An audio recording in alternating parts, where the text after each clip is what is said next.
is Poehemian Poetry Podcast with Eva X. I'm here today with writer Cliff Brooks from Athens, Georgia. How are you today, Cliff? I'm good. How are you? I'm doing great. Thank you so much for taking the time to speak with me. Can you tell me a bit about yourself? Yeah, born in Athens, Georgia, March 7th, 1975. I've lived my whole life in the South. Graduated from Shorter College in '99. Never been to prison. I've worked in bookstores as a juvenile probation officer, foster care worker, and a Bath and Body Works. That was awesome. Still a goal over the last decade or so. It's all been a part of and congealed with the book that came from this. I like to be outside as much as possible. Writing is really how I make sense of the world. I'm a Pisces. I enjoy long walks on the beach and cartoons. Very nice. What got you into writing poetry? Music. Me too. I'm passionate about it, but I've always been a writer. Prose was always something that I felt I was strongest in, but with music and my passion for it, not being able to play it so much, I wanted to put on paper a sound without sound. It's just about rhyme, but I wanted to loop words and images and repetition to create a beat and a flow that I love so much in music. I can't see that music and poetry could ever really be divorced as two different entities.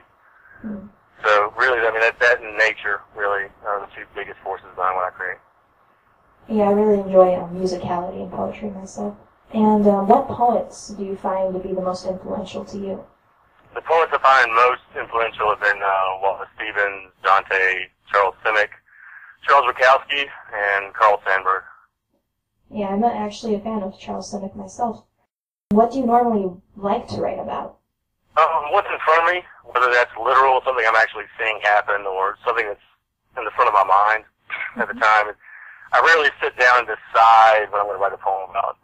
Poetry is a very spontaneous art form to me. Exactly. Often I wish, I could choose what I could ramble about, but often it's just within that moment for me. Or something in that moment that's caused me to remember something in the past that I write about. And can you tell me a little bit more about your poetic endeavors? Right now I'm focusing on the second edition of my book, The Girl Broken Eyes and Whirling Metaphysics, coming out. The first tour dates are at the end of this month, June, one on June 28th at the Commerce Library in Georgia, and then one on the 30th of June at Fearless Books in Alpharetta, Georgia. What's really cool is my publisher, John Gospel, is going to come down and tour with me and read at these events, so it's really exciting. So that's what I'm focusing on now. In the future, there'll be a third book, but that's on ice right now until we get the first one out there.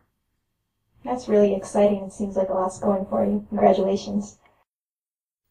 What projects or poems are you working on now? The book, the next one, the working title is Black Moon Creeps. This one isn't so much about my past, like The Drop Broken Eyes and Whirling Metaphysics. This one is now, and actually looks toward the future. And there's a lot more sunshine in it, which is a nice change. But I'm working on also putting some old South fables that I've whittled on over the last 10 years into an epic.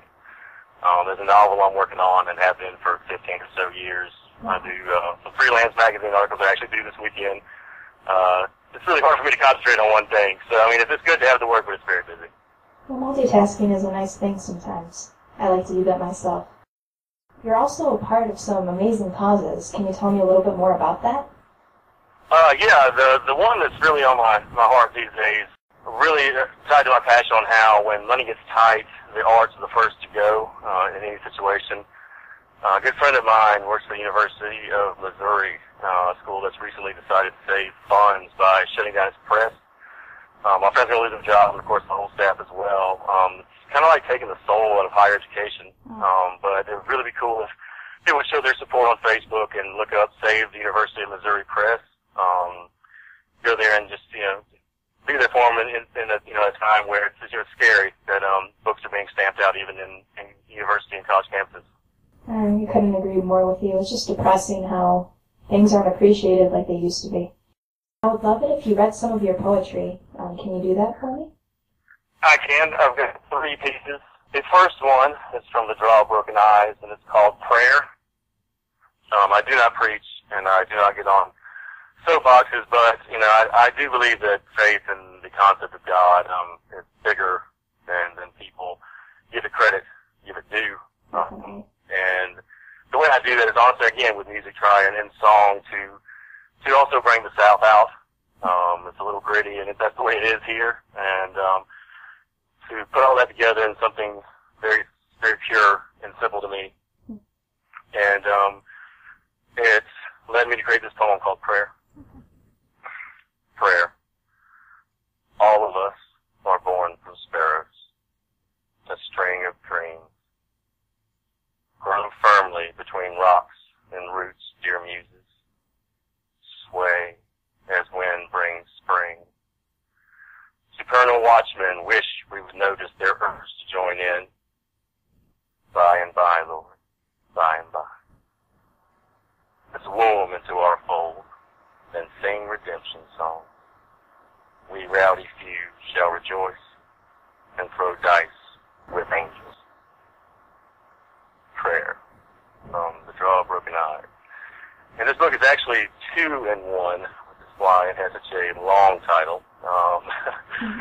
The second book is Whirling Metaphysics, and the poem I'll read from it is called Appalachian Exile. And this is one, it's actually a diptych. This is part 2. And it's one of my favorites as far as my connection to nature, and one of my favorite poems altogether, actually. Appalachian Exile. Alone, his car coasts along, beaten by branches. Past a house abandoned, there are no hands left to pick blackberries.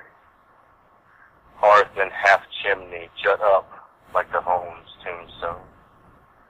Roof, front porch, shutters, all devoured by the earth.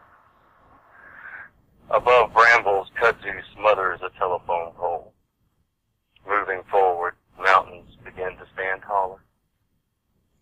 Brought here by his father, he returns as a man, having spent too long in the city. Deeper still, farther away, tall weeds lead to a fertile cathedral. Whippoorwills of light trees growing closer together. Ghosts of other loners, like the heat, wave. Chest bare, stomach and buttocks exposed, he bravely dances in the sun. Into a swimming hole, long legs leap, body washed by real water. Loose roots, like gnarled fingers, reach past soil into this river. Moss-slick rocks, now disturbed, cast silt around him. Floating, deserted, happy. He is a wren, this cold river, a shrieking mountain lion. Appalachian Exile. Amazing. Wow. Thank you. The last one, this is from Whirling Metaphysics 2, it's called Daydreams and Dime Bags. Honestly, I picked this one because it's one of these examples of it's just this random sequence. A state of mind I was in then. A dream I'd actually had that led me to the second stanza about I was working as a juvenile probation officer and trying to be a better person and a role model, and the idea of doing a job but then also being a good person behind that. And then again, to come out of complication into something more simple, it slips in back with nature. Where I was sitting on the back porch scribbling in one of my many black notebooks, this poem that I call Daydreams and Dime Bags. Herman Melville is speaking to royalty in New England. I'm in the crowd, head taller than everyone else, staring at his blizzard of a beard. Can't hear what he's saying. It's a dangerous place to be, trapped, pacing, scrapping to be better, doing good, because being good's too hard. Sunflowers slip open and into something more corruptible. With them, wandering dew and lissome sprawl naked, entangled. Out there, against the glass, bluebirds crash into their reflection. Daydreams and Dime Bags. I really liked the bluebirds part. I feel like your poems give off such a positive vibe. Thank you so much for sharing these. Hey, it's a pleasure to have me on. Thank you so much. Before I let you go, I'd like to ask you who and what inspires you. I never got to ask you that. Family stayed behind me and supported me, and when I've wanted to give up, these people have always, given me reason to stay on track. And my mom and my dad, my stepdad, and my grandfather all are huge influences and inspirations for me, outside of books and off the page. But there's nothing that can replace that kind of love. Most definitely.